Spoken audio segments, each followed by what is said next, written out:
Welcome to Bible Addict, episode 1. So, I wanted to come on and instead of jumping into chapter 1, for every book of the Bible, I kind of want to break up, turn each chapter into 2 episodes. So I want to give kind of a background. What does the Bible study guide say about the chapter? Some important facts.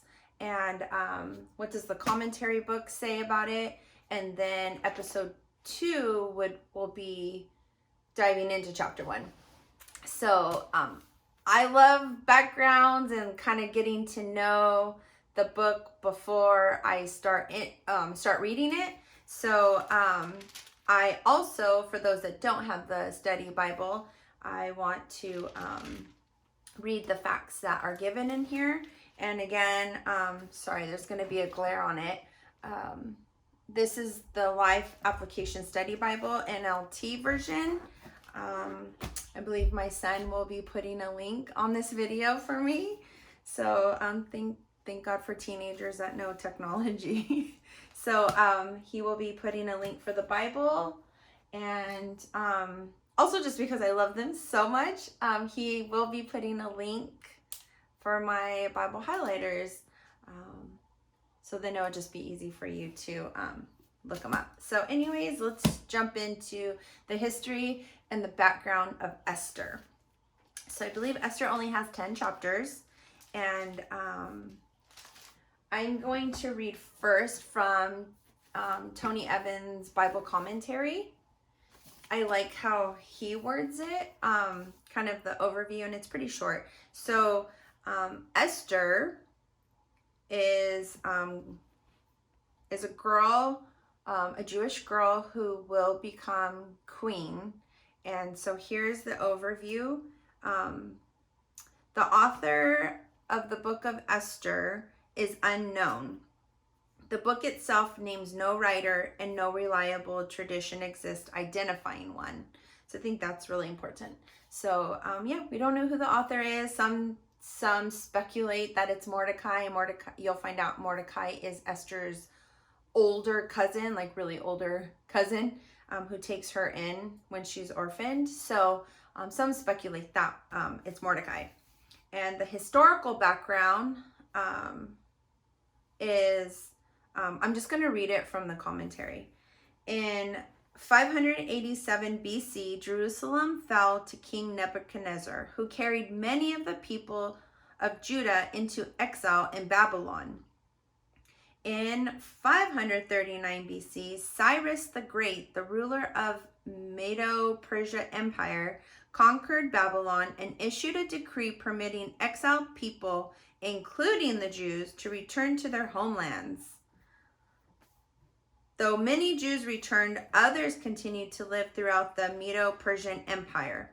The events of the book of Esther took place during the reign of King Xerxes. Sorry. Yeah, you're going to have fun listening to me try to pronounce some of these names and words. He ruled the empire from 486 to 465 BC. His son, Artaxerxes I, would later send both Ezra and Nehemiah to Jerusalem.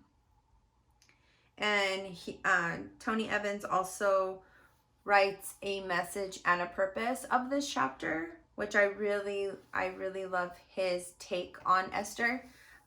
He says, Esther is unique because it is the only book in Scripture that does not mention the name of God directly. This is because God wanted to use the book to show how his providence, that is, his invisible hand, works behind the scenes to bring about his purposes in history. So even though God is not on the front page of Esther, his fingerprints are all throughout the book. And I can't wait for those that have not read Esther just to see how God's hand was on every situation, and in his perfect timing, things are played out and saves the Jews in the end. So anyways, I'll continue to keep reading. Esther's dramatic story unfolds with the people of God, the Jews, living in Persia because of their sin. Through a series of circumstances, the young Jewish woman for whom the book is named is selected as the new queen because of her natural beauty. And yet, her people are threatened with annihilation due to an evil man named Haman. But God, working behind the scenes, brings about his people's deliverance when Esther decides to risk her life to speak up for them to the king and declares, "If I perish, I perish." So she's literally putting her life on the line to free God's people, which are her people too. And that is found in chapter 4, verse 16. This book demonstrates that through his methods This book demonstrates that though his methods vary, God is in control. His kingdom promises and purposes cannot be thwarted. So I love how Tony Evans puts the book of Esther. And I believe, my opinion, you could make Esther into a movie. It is just so many twists and plots, and the bad guy gets his what he deserves at the end. So the purpose, I kind of want to enter into the purpose and settings and key people, all the things now that the study Bible has to say about Esther. And so the purpose is to demonstrate God's sovereignty and his loving care for his people. And the original audience for this book is the people of Israel. I kind of like this fact, the setting. Although Esther follows Nehemiah in the Bible, its events are about 30 years prior to those recorded in Nehemiah. The story is set in the Persian Empire, and most of the action takes place in the king's palace in Susa, the Persian capital. And the key people are Esther, Mordecai, King Xerxes, and Haman. And again, this doesn't have any, the word God isn't shown up, so we're gonna focus on seeing his hand all over the book. So I kind of want to read what chapter 1 is going to be about now. So Esther's story begins in 483 BC, 103 years after Nebuchadnezzar had taken the Jews into captivity. 54 years after Zerubbabel led the first group of exiles back to Jerusalem, and 25 years before Ezra led the second group to Jerusalem.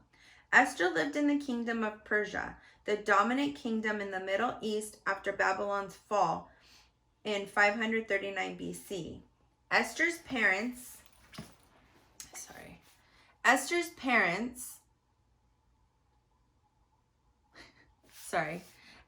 lived in the kingdom of Persia.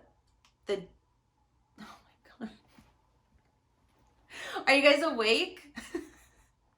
Esther's parents must have been among those exiles who chose not to return to Jerusalem, even though Cyrus, the Persian king, had issued a decree allowing them to do so. The Jewish exiles had great freedom in Persia, and many remained because they had established themselves there or were fearful of the dangerous journey back to their homeland. So that's the overview of Esther and chapter 1. And so the next episode we'll be diving into chapter 1. Hope you enjoyed some of the history. Hopefully you learned some facts or got a good laugh of me like fumbling reading. So yeah, I hope to see you in chapter 1, and just to be so excited to dive in finally.